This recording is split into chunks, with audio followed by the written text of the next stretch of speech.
Então, pessoal, vamos continuar com a nossa saga a respeito dos elementos JSP. Nós vamos ver agora as diretivas.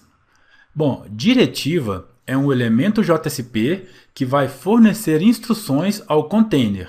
Essas instruções serão informações que são necessárias ao processamento da servlet que é gerada a partir da página JSP.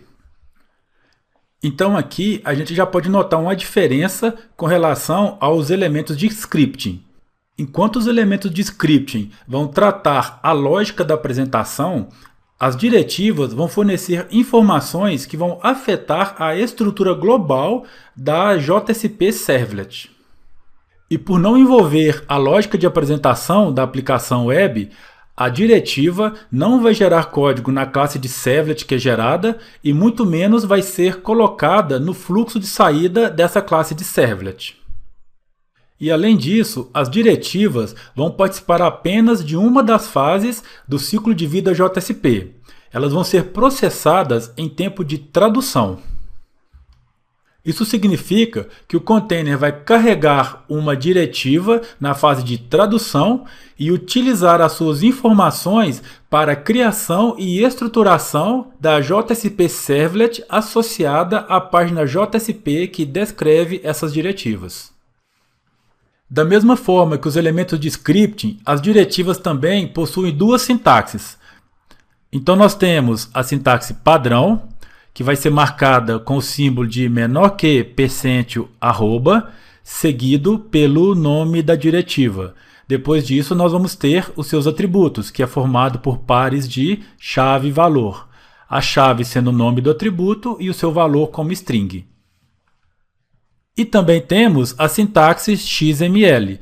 Nessa sintaxe, nós vamos ter um elemento XML chamado JSP o nome da diretiva. Depois disso, nós também temos o atributo com o seu valor. Bom, pessoal, a especificação JSP define três tipos de diretivas: a diretiva page, a diretiva include e a diretiva taglib. A diretiva page vai fornecer atributos de configurações que vão estar relacionados a uma página JSP. Essa diretiva nós vamos ver com um pouco mais de detalhe nos próximos slides. A diretiva include é utilizada para inserir recursos na página JSP e essa diretiva define apenas um atributo, o atributo file, onde nós vamos colocar a URL relativa informando a localização do recurso que nós queremos inserir. Aqui ao lado, nós temos as duas sintaxes para a diretiva include. A sintaxe padrão, com o seu símbolo de diretiva, seguido da palavra include e o seu atributo file. Na sintaxe XML, nós vamos ter o elemento JSP directive.include com seu atributo file. Um bizu aqui, pessoal, é que o arquivo que nós vamos inserir com essa diretiva vai ser tratado no momento da tradução como texto estático. E dessa forma, ele vai ser gerado como saída no método write do nosso objeto out. Por causa dessa característica, nós podemos utilizar a diretiva include para dividir conteúdo JSP em blocos separados. Por exemplo, nós podemos criar uma página JSP com logotipo de empresa, ou barras de menus ou de navegação. Essas páginas JSP seriam padrão para toda aplicação e sempre que nós precisássemos dela, apenas utilizaríamos a diretiva include para inserir essa página JSP na nossa página principal. O terceiro tipo de diretiva é a taglib. Ela é utilizada para declarar bibliotecas de tags que serão utilizadas pela página JSP. Na primeira aula, nós comentamos que a tecnologia JSP era composta de três partes: a linguagem JSP para desenvolvimento, a Expression Language e mecanismos de extensão. Os mecanismos de extensão da JSP vai ser representado por esse tipo de diretiva, ou seja, a diretiva taglib é utilizada para estender as funcionalidades da tecnologia JSP. Então, pessoal, com o uso da diretiva taglib, nós vamos poder indicar dentro da nossa página JSP um conjunto de tags que nós podemos implementar, que vai definir comportamentos customizados ou novas funcionalidades para a nossa estrutura da aplicação web. A especificação define 3 atributos para a diretiva taglib, que é o URI, o tagdir e o prefix. O atributo URI vai ser utilizado para indicar a localização do arquivo descritor de biblioteca de tags, o TLD. É dentro desse TLD, pessoal, que nós vamos definir as nossas novas tags e também implementar o comportamento para cada uma delas. E com o atributo URI, nós vamos indicar a localização dessa taglib descriptor. Já o atributo tagdir vai ser utilizado para indicar que a página JSP ou a nossa aplicação utiliza os tag files. E com relação a tag files, nós vamos conversar um pouco já no próximo slide. E por último, o atributo prefix vai definir uma string ou caractere que é utilizado para identificar a biblioteca e suas tags. Esse atributo é utilizado para desambiguação. Dentro de uma página JSP, nós podemos ter tags com o mesmo nome, por exemplo, uma tag form. O que vai indicar de qual biblioteca essa tag faz parte é a string ou caractere marcada pelo atributo prefixo. Um detalhe que nós devemos ter um pouco mais de atenção é com relação à sintaxe da diretiva taglib, porque diferente das outras, ela não tem o elemento JSP directive.taglib.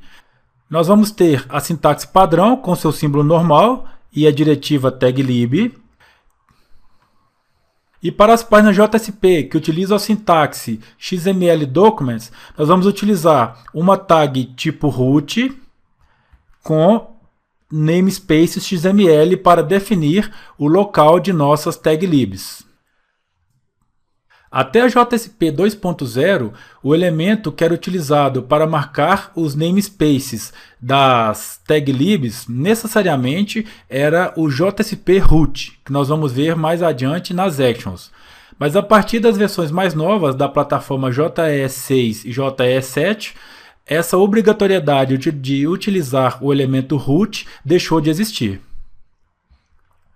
E um outro detalhe aqui é que em algumas publicações vocês podem encontrar esse elemento XML JSP:directive.taglib, mas a especificação é clara, que não há disponibilidade de elemento JSP document para a sintaxe XML.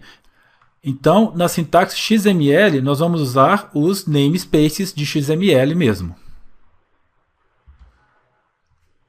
Como foi comentado, a diretiva taglib tem o atributo tagdir, que é utilizado para indicar que a aplicação faz uso dos tag files.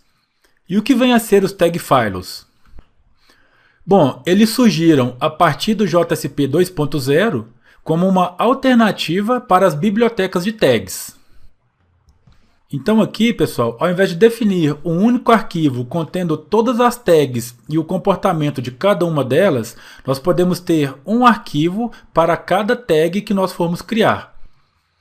Esse arquivo vai ser uma página JSP normal, com a diferença que a sua extensão vai ser .tag ou .tagx.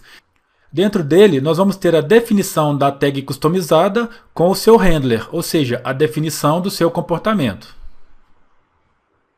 E nós vamos ter duas formas de utilizar tag files. A primeira delas é empacotando esses tag files dentro de um jar. Esse jar precisa estar localizado dentro do diretório webinf/lib. E além disso, os tag files dentro desse pacote jar devem estar localizados no diretório metainf/tags. A desvantagem de usar tag files dentro de pacote jar é que com ele nós precisamos necessariamente definir um arquivo TLD. Já a segunda possibilidade, nós precisamos apenas criar os nossos arquivos tag_files e colocá-los dentro do diretório webinf/tags.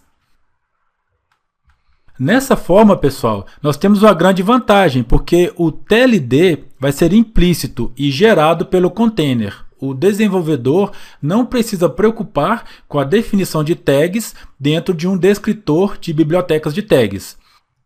Nesse caso, nós só vamos precisar registrar o atributo tagdir da diretiva taglib e o container vai fazer todo o restante do serviço.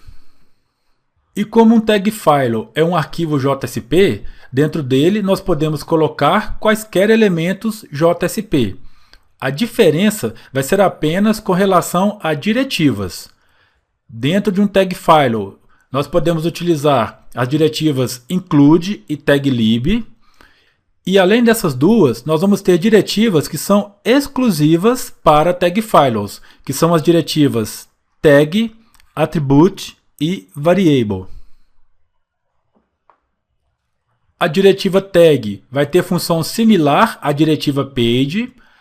A diretiva attribute vai ser utilizada para declarar um atributo ou parâmetro que será utilizado na tag dentro das páginas JSP. E a diretiva variable vai ser utilizada para permitir que nós acessemos variáveis definidas dentro do tag_file. Nesse slide, pessoal, nós temos dois recortes de código. O primeiro deles é um exemplo de um tag_file. Então nós temos aqui a diretiva tag, definindo o nome da nossa diretiva, que é formatteddate. E como nós falamos, ela tem função semelhante à diretiva page. Daí nós podemos ver atributos import e displayName. Temos aqui também no nosso tag_file a diretiva attribute, definindo um atributo de nome format. Somado a isso, nós temos um scriptlet, definindo o comportamento da nossa tag e uma expressão. Já o código de baixo é um recorte de exemplo de uma página JSP utilizando esse tag_file. Então nós temos aqui a diretiva taglib, com seu atributo tagdir apontando para o diretório padrão de tag_files e definindo o prefixo tf. Com essa informação, nós vamos carregar quaisquer arquivos tag_files que existam dentro do diretório webinf/tags. Como nós temos uma tag lá chamada formatteddate, nós podemos chamar essa tag utilizando o prefixo tf, seguido de 2 pontos, e a tag formatteddate. Aqui também nós podemos perceber que nós temos o atributo que nós havíamos definido no nosso tag_files, que é o atributo format. Ficou faltando a gente conversar sobre a diretiva page. Nós vamos utilizar essa diretiva para definir propriedades que são específicas para uma página JSP. Propriedades como código de caracteres, tipo de conteúdo para resposta, entre outros.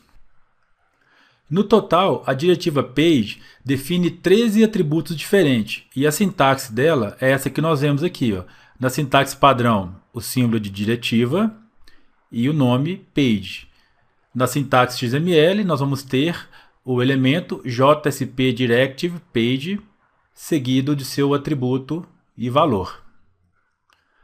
Como foi dito, esse conjunto atributo-valor, na diretiva page, nós temos 13 tipos diferentes.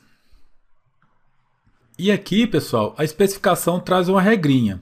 Ela não vai permitir que nós utilizemos atributos em duplicidade. Ou seja, nós não podemos utilizar dentro de uma diretiva page, numa página JSP, 2 atributos de mesmo tipo.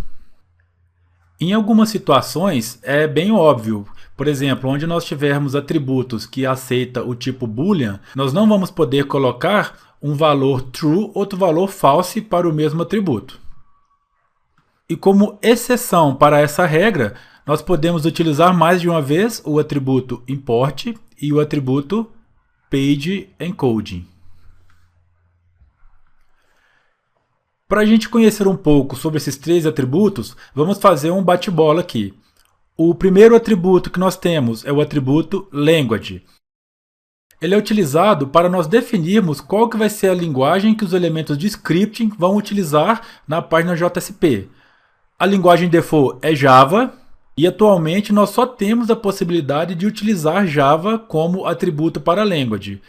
Esse atributo aparentemente foi criado para aceitar outras linguagens, mas a especificação ainda não prevê essa possibilidade. Outro atributo é o extends. Tem a mesma função do que o extend nas classes Java e ele vai ser utilizado para definir uma superclasse que vai ser utilizada pela classe JSP Servlet.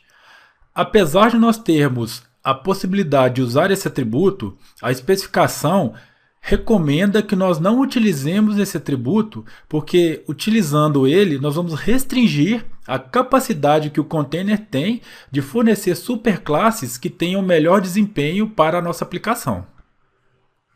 Outro atributo é o import. Ele tem a mesma função que o import nas classes Java e é utilizado para que nós possamos importar classes ou pacotes para dentro de nossa classe JSP Servlet. A especificação ainda define alguns pacotes que nós não vamos precisar de importá-los. Nós vamos chamá-los de pacotes padrões, que qualquer implementação do JSP precisa fornecer automaticamente esses pacotes. É o javalang, o javax.servlet, o javax.servlet.jsp e o javax.servlet.http. Qualquer componente que esteja dentro desses pacotes, nós podemos utilizá-los livremente dentro da nossa página JSP, porque essas importações são default conforme a especificação. Outro atributo é o session. Esse é um atributo que recebe um valor booleano e vai indicar se a nossa JSP Servlet vai ter ou não um objeto implícito do tipo session. O valor default para ele é true, ou seja, a página JSP vai possuir um objeto implícito do tipo session. Com relação a objetos implícitos, mais adiante a gente vai conversar com bem mais detalhes a respeito deles. Continuando os atributos da diretiva page, nós temos o atributo buffer. Nós vamos utilizar esse atributo para definir se vamos utilizar buffer para tratar o fluxo de saída que é colocado no nosso objeto out, que é um JSP writer. Se o valor do atributo buffer for none, significa que nós não estamos utilizando buffer e o que nós colocarmos no fluxo de saída do objeto out vai direto para o stream, ou seja, vai ser publicado direto para o cliente. Como default, a especificação define que nós temos que ter um buffer com, no mínimo, 8 kbits. Outro atributo é o autoflush. Esse atributo é do tipo booleano e é utilizado para indicar ao container se o buffer deve ser ou não esvaziado automaticamente. O valor padrão dele é true. E caso o seu valor seja false, nós corremos o risco de recebermos exceções do tipo buffer overflow, porque como o buffer não vai ser esvaziado automaticamente, o desenvolvedor tem que preocupar com isso durante a implementação da página JSP. Outro atributo é o isThreadSafe. É outro atributo do tipo booleano e ele é utilizado para indicar se nós utilizamos threadSafe ou não em nossas páginas JSP. O valor default dele é true, e isso indica que a nossa JSP Servlet é capaz de responder a múltiplas solicitações simultâneas, ou seja, uma única JSP Servlet é capaz de responder a várias solicitações em várias threads. Se nós marcarmos esse atributo como false, nós estamos indicando que a nossa JSP Servlet é capaz de responder apenas uma solicitação por vez. E para isso, nós vamos precisar implementar o que é chamado de Single Thread Model. Acontece que essa interface na Servlet 2.4 foi marcada como obsoleta. E o valor padrão para esse atributo é true. Outro atributo é o info.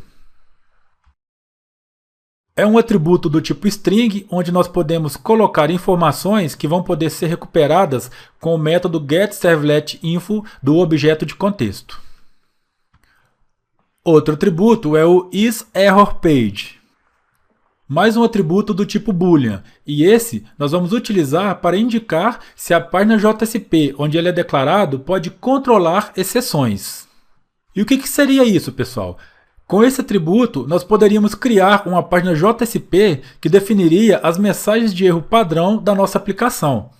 Então, se nós marcarmos esse atributo como true, nós estamos informando que o objeto implícito exception dessa página JSP pode ser acessado por todas as páginas JSP da nossa aplicação. E com isso, nós podemos utilizar tratamento e mensagens padrão de erro para a nossa aplicação. Um outro detalhe é que o atributo isErrorPage trabalha em parceria com o atributo ErrorPage, que nós vamos ver logo em seguida. O valor default para o atributo isErrorPage é false. Já o atributo ErrorPage, ele vai ser utilizado nas páginas JSP que vão referenciar a página que foi definida como atributo isErrorPage. Como que nós fazemos? A gente marca o atributo ErrorPage com a URL da localização da página JSP que foi declarada como isErrorPage igual a true.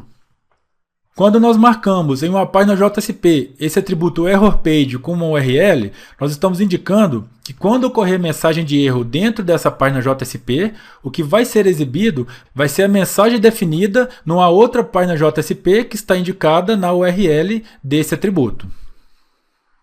Nós temos ainda os atributos ContentType e PageEncode, onde nós vamos definir o caractere encode e o tipo meme para as páginas JSP. E como default para ContentType, na sintaxe padrão, nós vamos ter o text/html e na sintaxe XML, o text/XML. E como default para PageEncode, nós vamos ter o ISO 88591 para sintaxe padrão. Para a sintaxe XML, a especificação não informa. E por fim, nós temos o atributo isElIgnored. É outro atributo do tipo boolean, e ele vai ser utilizado para marcar se nós vamos utilizar ou não as expression language dentro de nossas páginas JSP. O valor default para esse atributo vai depender da versão do WebXML. Isso ocorre porque em versões mais antigas da plataforma JE, o uso de expression language quase não ocorria. E nas versões mais atuais, nós vamos ter um extenso uso das expression language. Daí, na plataforma JE6, por exemplo, o valor default desse atributo vai ser true. Com isso, nós fechamos mais um elemento JSP, que são as diretivas, e vamos ver alguns exercícios para fixar o conhecimento. Esse primeiro é da Carlos Chagas, de 2012. Em uma página JSP para importar uma classe de um pacote e para fazer referência a uma biblioteca, como por exemplo JSTL, podem ser utilizadas, respectivamente, as diretivas. Da mesma forma que em uma classe Java, para importar classe em uma página JSP, nós vamos utilizar o import. Então nós já sabemos que não é include, já vamos riscar o include aqui de onde ele estiver. E nós sabemos também que o import é um atributo da diretiva page. Então nós já podemos riscar também onde não tem a diretiva page referenciada. Só com essa brincadeira nós já eliminamos 4 alternativas. Mas vamos analisar a alternativa correta então. Então nós temos que para importar uma classe, nós utilizamos a diretiva page e o atributo import. Mas além disso, o comando da questão também pede para que nós mostremos qual a diretiva que é utilizada para referenciar bibliotecas de tag. Como nós sabemos, é a diretiva taglib. E essa diretiva tem o atributo URI para registrar a localização da biblioteca de tags e o atributo prefix para indicar o componente de desambiguação. Essa questão, então, o gabarito é letra A. Próxima questão. Essa também é da Carlos Chagas, de 2012. Nós temos aqui uma pequena sintaxe da diretiva page, seguida dos atributos e valores. Essa sintaxe é típica da diretiva page em JSP. Um de seus atributos, se definido para true, indica o processamento normal do servlet quando múltiplas requisições podem ser acessadas simultaneamente na mesma instância de servlet. Trata-se do atributo. Como nós vimos nos atributos da diretiva page, o atributo que indica o nível de thread safe é o atributo isThreadSafe, que é do tipo booleano. Se nós marcarmos ele como true, nós estamos informando ao container que aquele JSP Servlet pode atender a múltiplas requisições simultâneas. Se ele tiver marcado como false, ele só vai atender a uma única requisição por vez. E além disso, nós vamos precisar implementar como vai ser o comportamento desse atendimento de uma única requisição por vez. Lembrando aqui que normalmente vai ser utilizada a interface Single Thread Model, sendo que ela está marcada como obsoleta a partir da Servlet 2.4. O nosso gabarito, então, é a letra C. E com isso, pessoal, nós fechamos a nossa conversa a respeito das diretivas e na próxima aula nós vamos estudar mais um elemento JSP, as Actions. Até lá!